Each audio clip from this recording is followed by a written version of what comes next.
আসসালামু আলাইকুম।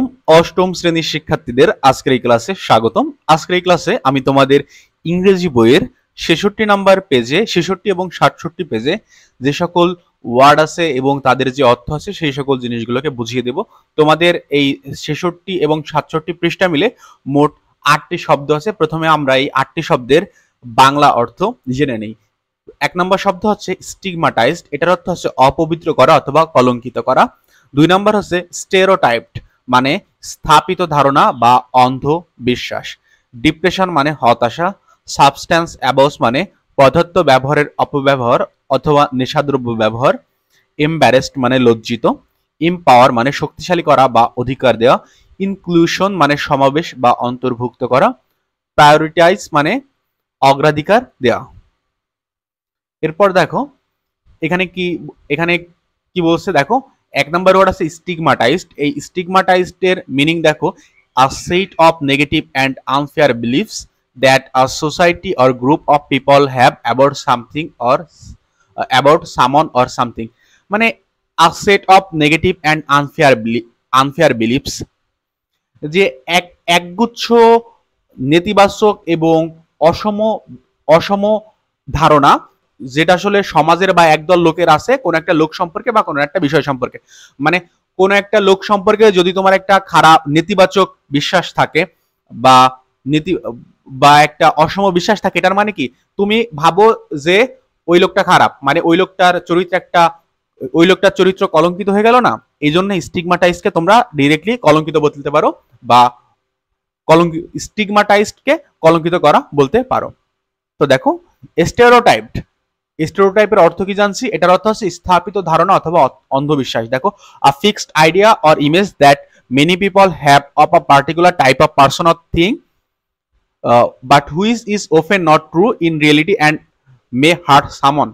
A fixed idea or image that many people have of a particular type of person or things, মানে একটা fixed ধারণা অথবা চিত্র যেটা অনেক মানুষের কোন একটা বিশেষ মানুষের সম্পর্কে বা কোন একটা বিশেষ জিনিসের সম্পর্কে আছে, যেটা আসলে বাস্তবিক পক্ষে ঠিক না, সেটা আসলে বাস্তবিক পক্ষে মিথ্যা, আর এই জিনিসটা ওই ব্যক্তিকে মানে হার্ট করে।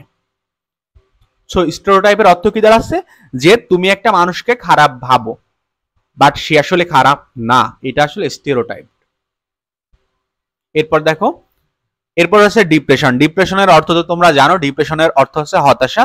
এটা হচ্ছে a medical condition in which a person feel very sad, anxious and without hope. এটা হচ্ছে একটা মেডিকেল কন্ডিশন যেখানে একজন লোক ফিল করে যে সে খুবই মানে স্যাড আছে, সে খুবই দুশ্চিন্তাগ্রস্ত আছে এবং তার কোনো আশা নেই।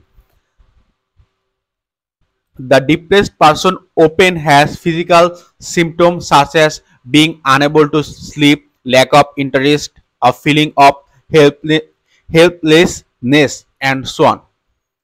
এই যদি তুমি দ্য ডিপ্রেসড পারসন, যেই লোকটা ডিপ্রেস থাকবে তার কিছুটা শারীরিক লক্ষণ থাকবে, অর্থাৎ যে এই মানুষ ডিপ্রেশনে ভুগবে তার কিছু ফিজিক্যাল বা শারীরিক লক্ষণ থাকবে। এর মধ্যে একটা হচ্ছে সে ঘুমাইতে পারবে না, তার কোনো জিনিসে আগ্রহ থাকবে না, আর সে হচ্ছে অসহায় অনুভব করবে। এই হেল্পলেসনেস মানে অসহায়ত্ব। এরপর দেখো, সাবস্ট্যান্স অ্যাবিউজ, এটার অর্থ তো তোমরা জানো, এটা আসলে এই যে নেশাদ্রব্য ব্যবহার। The habit of taking too much of harmful drugs or drinking too much alcohol, এটা আসলে প্রচুর পরিমাণে ক্ষতিকর মাদকদ্রব্য সেবন অথবা প্রচুর পরিমাণে মদ্যপানের যে স্বভাবটা, এটা হচ্ছে সাবস্ট্যান্স অ্যাবিউজ। আর এমব্রেসড মানে ফিলিং অ্যাশামড অর শাই, এটা আসলে বিব্রত বোধ করা বা লজ্জা বোধ করা। এম্পায়ারের শব্দ, এম্পায়ার মানে কিন্তু ছিল শক্তিশালী করা বা অধিকার দেওয়া। দেখো, to give someone the official authority or the freedom to do something, কাউকে হচ্ছে অফিসিয়ালি কর্তৃত্ব দেয়া বা এই স্বাধীনতা দেয়া যে সে কিছু করতে পারবে। সেক্ষেত্রে ইনক্লুশন শব্দের অর্থ হচ্ছে অন্তর্ভুক্তি। The idea that everyone should be able to use the same facility, এটা একটা ধারণা যে প্রত্যেক মানুষ একই ধরনের সুবিধা উপভোগ করতে পারবে। Take part in same activities, একই ধরনের অ্যাক্টিভিটিস বা একই ধরনের কার্যক্রমে অংশগ্রহণ করতে পারবে। And enjoy the same experience, এবং একই ধরনের অভিজ্ঞতাকে উপভোগ করতে পারবে, including peoples who have disability. এর মধ্যে আসলে যাদের আসলে শারীরিকভাবে অক্ষমতা রয়েছে তারাও আছে, এবং অর আদার ডিসঅ্যাডভান্টেজেস, অথবা অন্য কোনোভাবে তারা যদি অসহায় হয় তারাও এই সেম জিনিস করতে পারবে। এটা আসলে ইনক্লুশন। প্রায়োরিটাইজ শব্দের অর্থ আসলে প্রাধান্য দেয়া। To decide which of a group of things are the most important to someone so that she can deal with them first. এটা আসলে এটা ডিসাইড করা যে আমাদের কাছে কোন গ্রুপ, কোন জিনিসটা আমাদের কাছে সব থেকে বেশি গুরুত্বপূর্ণ, বা কোন একটা লোকের কাছে কোন জিনিসটা সব থেকে বেশি গুরুত্বপূর্ণ, যাতে সে আসলে এটা বুঝতে পারে যে তার ফার্স্টে কোন জিনিসটা করা উচিত। তো প্রায়োরিটাইজ মানে কি, এটার মানে হচ্ছে অগ্রাধিকার দেওয়া। তো শিক্ষার্থীরা, আজকের ক্লাসটি আমি এখানেই শেষ করছি। সবাই ভালো থেকো, ধন্যবাদ সবাইকে।